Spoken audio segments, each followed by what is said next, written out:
Okay, this one is going to be about bucket lists.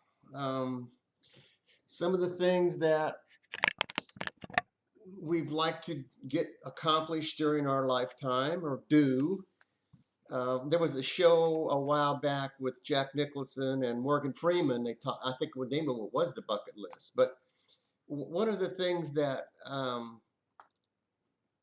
people that I've talked to tend to say is that, well, I'm too old to do some of the things that I wanted to do on my bucket list. And I'm here to tell you that's not true.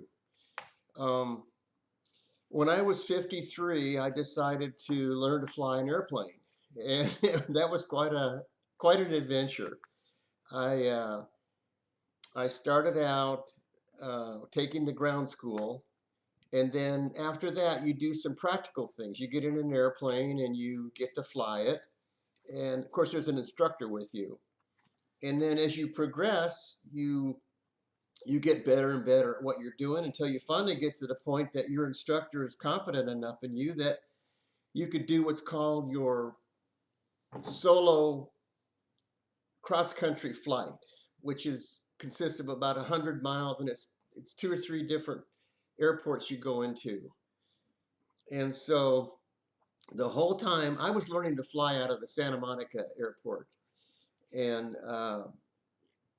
all the times that I was ever taking off was always towards the ocean, because at that time the Santa Monica airport was the fifth runway for LAX, and the winds were always favorable that way because it was the favorable winds where you had a headwind, so it kind of helped you lift the airplane off, and you could fly towards the ocean and turn around and come back and go wherever you wanted to go.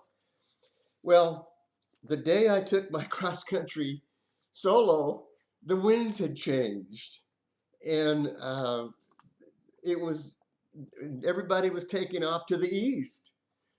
And so I thought, oh boy, I had to redo all my calculations and everything because you have to figure everything out. You got to know where you're going, and you have to know how much fuel you're going to use, how long it's going to take to get to altitude, and there's all kinds of calculations you use. And you have these little computerized hand.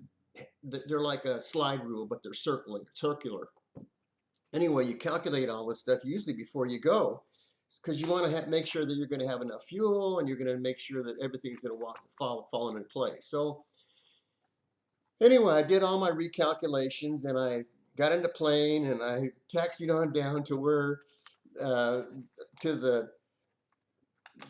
west end of the runway, and somehow I got the nose of my plane onto the runway, and the guy in the tower was like,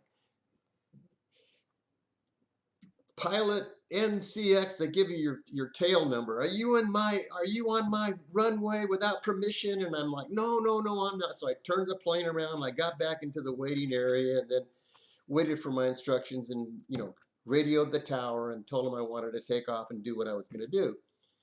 So I took off, going east, and there I was flying around. The first stop I was going to make was in Mojave, so that was a pretty far. It was a pretty far jaunt to go to Mojave, and I landed at Mojave. Everything went fine, and it was around lunchtime, so I thought, well, I have some lunch, so I had a bite to eat, and then I headed back out again, and my next stop was going to be Apple Valley, and Apple Valley is a unique airport because it's an unmanned airport, and I guess I should have really considered that in itself was kind of a different thing, but I figured I was prepared for it. And one of the things that you do is um, you plan all this out in advance. That's the one big thing that they really push about. When you're getting your license, or even after you have your license, is pre-planning. It's a big deal. So on the way there, I got a radio call from the tower that said, well, we think you're a little low on fuel. And so you're going to need to get fuel when you land at Apple Valley. And I was like, man, I got plenty of fuel. I knew I had called the truck before I left and topped off. And all of a sudden, I'm a little bit nervous about having to get fuel. So I went ahead and decided, well, okay, I'll get the fuel at Apple Valley. And then I was still heading towards Apple Valley. Everything was on chart and everything was going well. And I thought, well, I can't see the airport. And I thought, oh boy, I think I'm lost. Well, they have this these little sayings so that you can remember all these different things that uh, they're little sayings that mean things. And the 5 C's are what you have to do when you get lost. And one of them is that you climb, you circle, you confess, you comply, and you conserve. So, and there's another one in there. I think it's communicate. But anyway, what happened was I thought, okay, so I'll do it. I'll climb. So I climbed up and I circled around. And then I saw the airport. So I thought, oh, there it is. At least I don't have to call and confess, you know. So anyway, the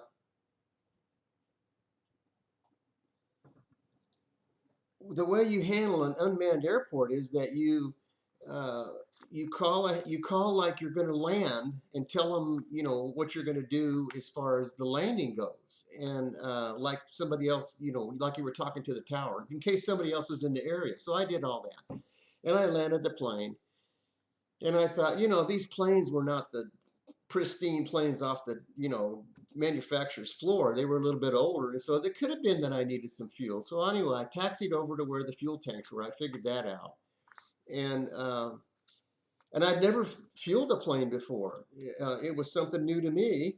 I'd always just called for the truck, but they didn't have any trucks at Apple Valley. So I looked at the 2 different tanks that you had a choice of, and they were so weathered it didn't tell me what the octane was. I didn't know what the octane was on these tanks, and I thought, the jet planes, they take a different fuel than a prop job. So I didn't want to put the wrong thing in because I could burn up the engine and I'd end up stalling and having to do an emergency landing, which, I mean, I was familiar with the emergency landing procedure and everything. But anyway, I thought, okay, so here's what I'm going to do. You could call it, the flight school and ask them what to do, or you can figure this thing out. So I looked at the 2 tanks, and they had different colored nozzles. So I thought, there's a red nozzle and a green nozzle, and I looked at my tank, and it had a cap on it. There was a green cap, so I thought, that's the one I need. So I filled it up, and I didn't take that much fuel, but I did fill it up. And then I was able to take off and finish my cross country flight. And I'm telling you, it was a thrill. If you think about it, less than 1% of the world population has ever been up in the air by themselves flying around. And I got to tell you, it is a great thrill to do that. So anyway, that was when I was 53. Well, later on, one of my other major big things was this skydive that I did. I did that in 2017, no, 2016. I did that in 2016. And it was a thrill, I got to tell you. It was a real thrill to take that skydive and to jump out of a perfectly good airplane. And then I did it again with a friend of mine in 2018. So that was another interesting thing. But some of the things on my bucket list were like traveling to a lot of countries and seeing a lot of sights and doing a lot of things. And it just takes a lot of planning. You just have to really plan ahead and look for these things and make it a priority. You got to sock away a little bit of money. But some of the things that not only apply to your bucket list also apply to your life itself. We talk about when we look at a bucket list, we talk about that as an aim or a goal or something that we're looking forward to do. Well, that's the same thing that happens in your real life. You have aims and goals and things. And one of the things that Dr. Jordan talks about, Dr. Jordan Peterson, he's probably one of the most incredible thinkers there is in the 21st century. But he talks about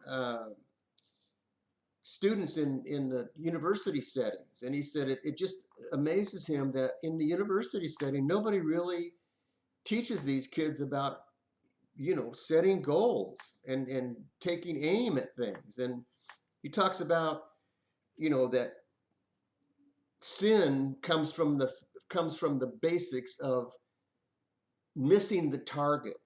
And the target can be a goal, or it can be an actual target that you're looking for to accomplish. And so those things are important to focus on and to outline in your life. And so as you have these targets, so that you don't commit a sin, which basically means that you didn't pick up a bow, or you didn't pick up an arrow, you didn't even aim, you need to set the bar low for these targets that you have so that you can accomplish them. And as you accomplish these goals, you can move the bar up.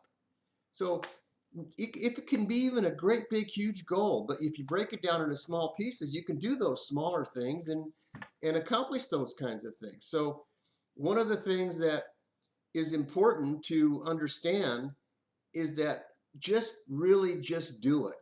Just start doing things in your world, in your life, in your environment, so that you start accomplishing these things that you'd like to accomplish. And remember, you're never too old for anything. So take it from me, it's just doing it, just getting out there and doing it.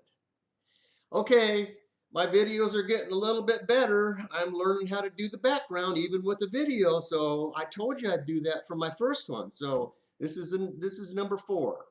Thank you very much. We'll see you Sunday.